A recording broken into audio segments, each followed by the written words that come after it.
Russia's army is losing nearly 500,000 soldiers, and that number just got confirmed by Britain's most secretive intelligence agency. Last Wednesday, GCHQ Director Anne Keast Butler stood at Bletchley Park, the same place where Alan Turing broke Nazi codes, and delivered a figure that should have dominated every financial and geopolitical conversation this week. Nearly 500,000 Russian soldiers have been killed in Ukraine since February 2022. Dead. Not wounded, not captured, killed. That number, according to UK intelligence, now exceeds total American losses in World War II. Let that sit for a moment, because here is what that actually means. It means the war is no longer just about territory, about drone footage, about diplomatic communiques and ceasefire rumors. It means Russia is confronting something far harder to fix than a battlefield setback. It means Vladimir Putin is now running a military that is structurally incapable of replacing what it is losing. And that is a different kind of problem entirely. This is Professor David. Subscribe if you're not already, because the financial implications of what I'm about to walk you through are being almost completely ignored. Today is June the 4th, 2026. Let's get into it. Russia is currently losing roughly 1,000 troops a day in killed and wounded along the front, according to Ukraine's general staff. That is not a Ukrainian propaganda figure invented in the fog of war. The UK government itself, in a formal statement to the OSCE, confirmed that monthly losses remain extremely high, that territorial gains have slowed markedly in 2026, and that the already devastatingly slow rate of Russian advance has halved so far this year. The Kremlin launched an invasion with the largest land army Europe had seen since the Cold War. They have now lost more than its entire pre-war size. Think about that architecture for a second. Before February 2022, Russia fielded an army of close to 900,000 troops. By 2025, it had grown to roughly 1.3 million, after years of aggressive recruitment. But almost all of Russia's recruitment in 2025, 30,000 to 35,000 enlistees per month, was simply replacing combat losses. They were running as fast as they could just to stand still. And now, even that is breaking down. In the first quarter of 2026, the Russian army was only recruiting between 800 and 1,000 people per day, compared to 1,000 to 1,200 during the same period in 2025, a decline of approximately 20%. German researcher Janis Kluge, who tracks Russian regional budget data to independently verify these numbers, confirmed the drop.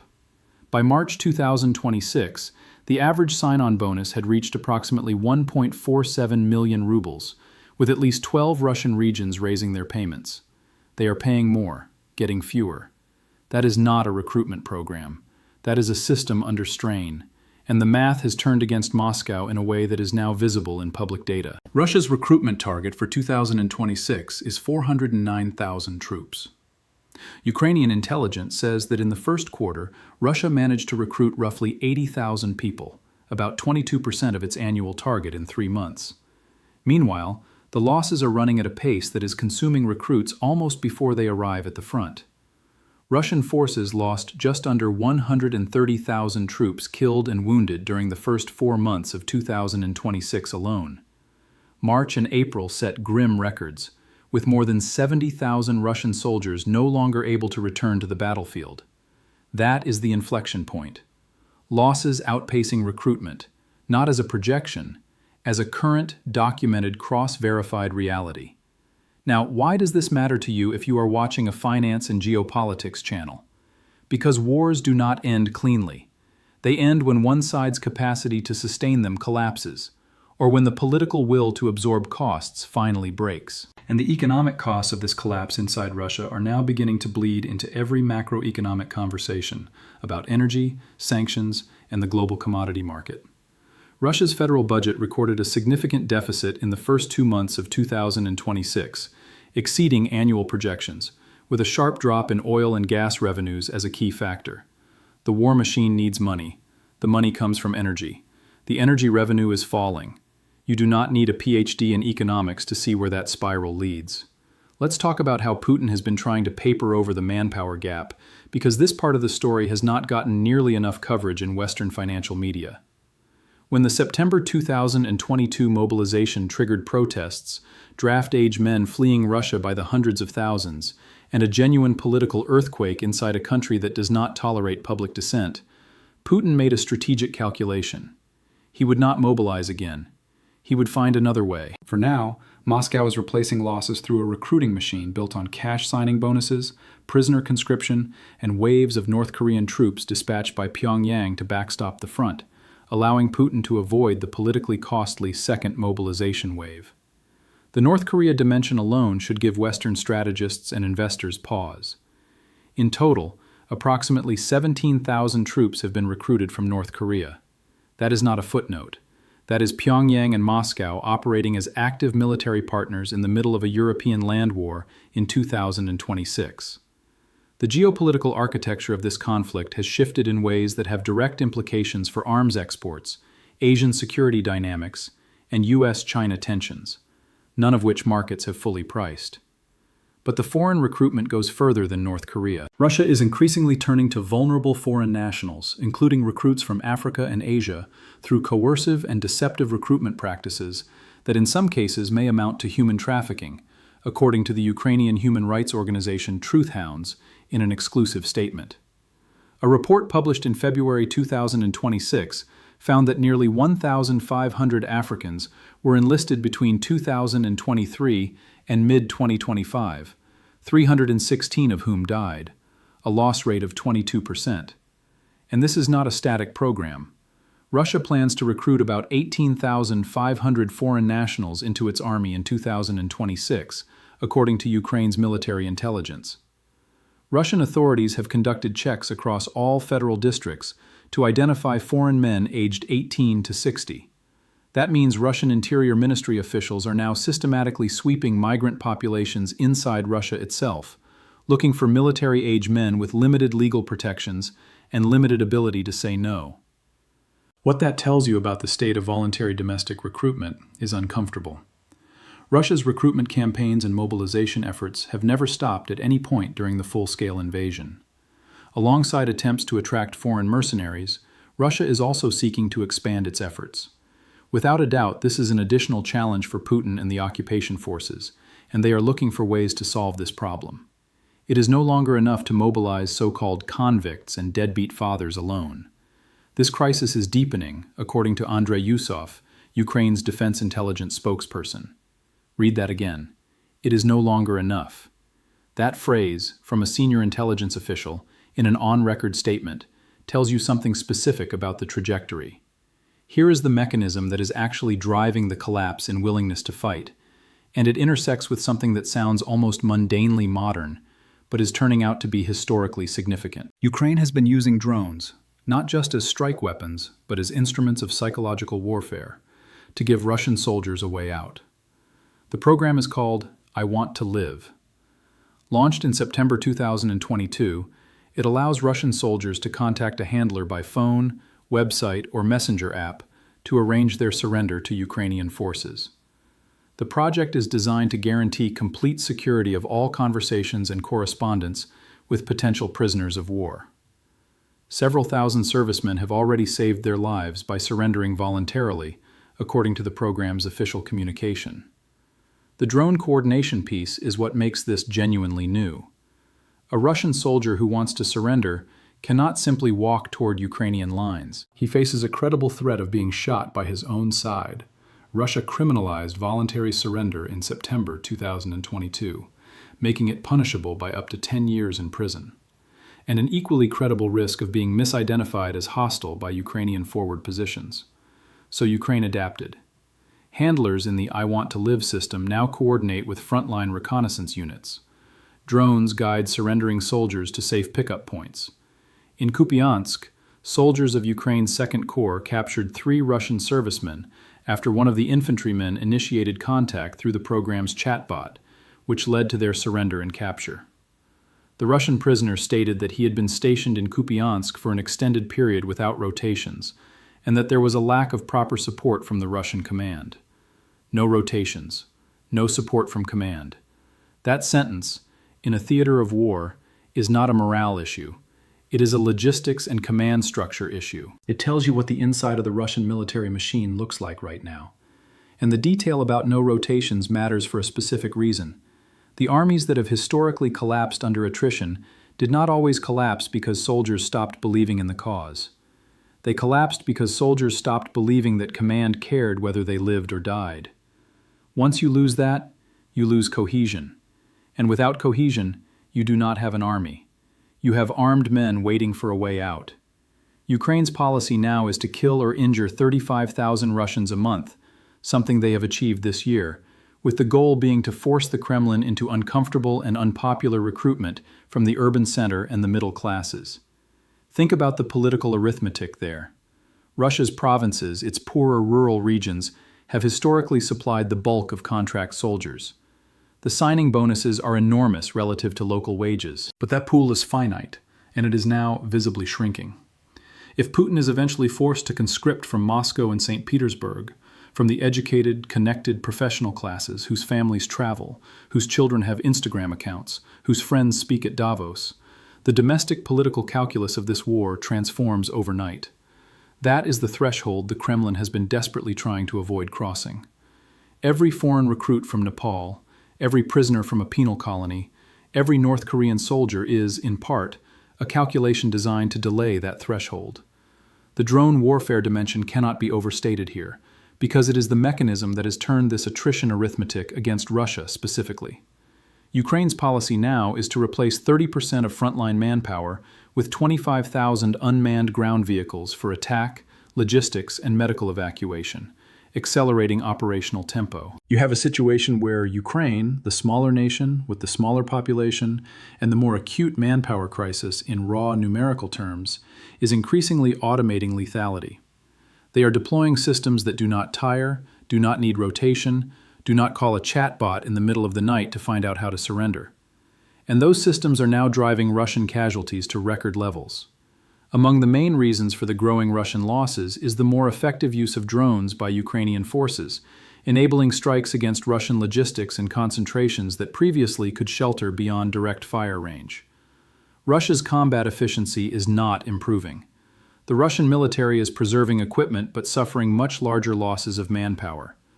From 2022 to 2024, it was able to absorb increasingly high casualties and still expand the force. But by December 2025, unrecoverable casualties, those killed and seriously injured, began to exceed monthly recruitment, which also dipped. That is the moment. December 2025. That is when the structural math of this war changed. Not as a prediction, as a recorded data point. And since then, every month has reinforced the same trend. Russian forces set grim records in March and April of 2026. If the pace continues through May, total Russian losses for the spring alone will exceed 100,000 killed and wounded. Now, here is what the mainstream financial press is underreporting. The Russian defense budget is not a separate sealed container. It is deeply intertwined with the wider Russian economy, with oil revenues, with the ruble's stability, with interest rates, which Russia has been forced to keep extremely high to fight inflation driven partly by military spending, and with the labor market, which has been distorted by the pull of military salaries. Russia's federal budget recorded a significant deficit in early 2026, exceeding annual projections, with a sharp drop in oil and gas revenues. Low oil prices and Western sanctions enforcement are squeezing the revenue side precisely when expenditure is at its highest. That is a fiscal stress test happening in real time, and the Russian central bank is threading a very narrow needle. What does this mean for investors watching commodity markets? Russia remains the world's second largest natural gas exporter and a major crude supplier to Asia. Any internal political instability, and a forced second mobilization, if it comes, would create real political volatility, carries tail risk for energy supply chains that flow through or around Russian infrastructure. The Kremlin has shown it will use energy as leverage, but a government under fiscal pressure and manpower strain is also a government that may make erratic decisions. Erratic decisions in energy policy, in sanctions evasion, in nuclear signaling. Markets do not price tail risk on authoritarian systems well. They never have. Russian military capacity against Ukraine has plateaued in 2026, according to Ukrainian military analyst Mykola Bielyeskov. A combination of new drone and ground tactics from the Ukrainians and a range of other issues that have seen Russian casualties increase, but advances on the ground slow significantly compared to previous years. And there is an air of desperation about Putin at the moment, according to observers, as Russia launched its biggest missile and drone assault in recent weeks, and then, only a few days later, asked Europe to offer some form of mediation in the war. Escalation and diplomacy in the same breath. That is not a sign of strength. That is a sign of a leadership trying to shape the terms of a conversation it is increasingly afraid of losing. The I Want to Live program is now a real-time readout on the internal psychological state of the Russian force. You want to know how troops feel about a war? Watch what they do when they think no one in command is watching. Several thousand contacts have been made through the program, most during the evening hours when Russian soldiers have free time. Evening hours. Free time. Russian soldiers are spending their evenings exploring how to leave a war they were told would be over in 3 days. In the quiet moments, not the assault, not the defensive position, but the pause in between, they are reaching for a phone and asking a Ukrainian chatbot if there is any way out. That is what collapse looks like before it is visible on a map. Russia cannot achieve its political goals by military means alone. It takes Moscow considerable time to capture even small pieces of territory, and doing so comes at a steep cost. The Center for Strategic and International Studies assessed that Russia's capture of Pokrovsk, which took more than a year of grinding combat, represented a rate of advance slower than walking pace. That is, the return on 500,000 dead. That is what this war has cost in exchange rates of territory. And the men making those assaults know it. They know it because information moves through smartphones and encrypted messaging in ways that no Soviet-era information lockdown could control. The soldier in a trench in Donetsk can read the same casualty reporting you are reading right now. Russia is looking for ways to solve this crisis, and it is obvious they will take additional measures, Yusuf said. What those additional measures look like, forced mobilization, deeper foreign recruitment, a negotiated end to the conflict under whatever terms Putin can frame as not defeat, or some new escalatory gambit to change the dynamic, is the open variable that every geopolitical risk analyst is watching. Both countries are still capable of sustaining their military efforts throughout 2026, and collapse on either side remains unlikely, according to the IISS. So we are not watching an imminent military implosion. We are watching a slow structural degradation that, if it continues, changes the parameters of what is politically possible inside the Kremlin. And that is perhaps the most important and underappreciated dimension of all of this: the willingness question. Military intelligence expert Dr. Lynette Nussbacher observed that it is the enemy's will to fight that matters, suggesting Russian resolve may be eroding despite potential adaptation. Armies do not announce their breaking points. They do not schedule collapses. They absorb, and then one day the absorption stops, and what was a degraded force becomes a routed one, and what was a stable front becomes a gap, and what was a geopolitical stalemate becomes something history-changing, fast. The question is not whether Russia has enough bodies. It still does. The question is how many of those bodies still believe the calculation makes sense. And if the evening hours of Russian soldiers are being spent reaching out to a Ukrainian surrender chatbot, you begin to have your answer.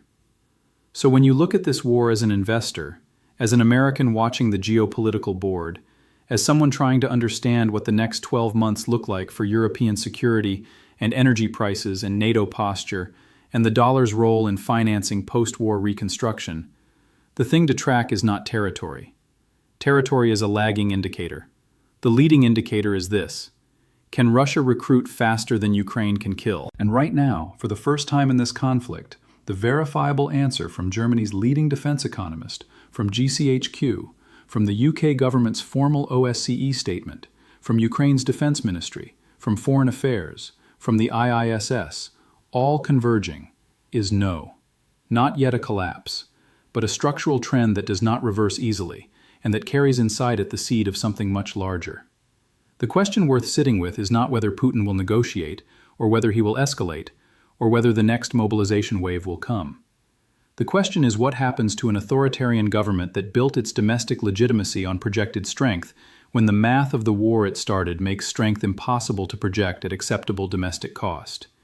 If you think you know the answer to that, you haven't been paying close enough attention to what happens when systems that cannot admit failure are finally forced to face it. This is Professor David. I'll see you in the next one.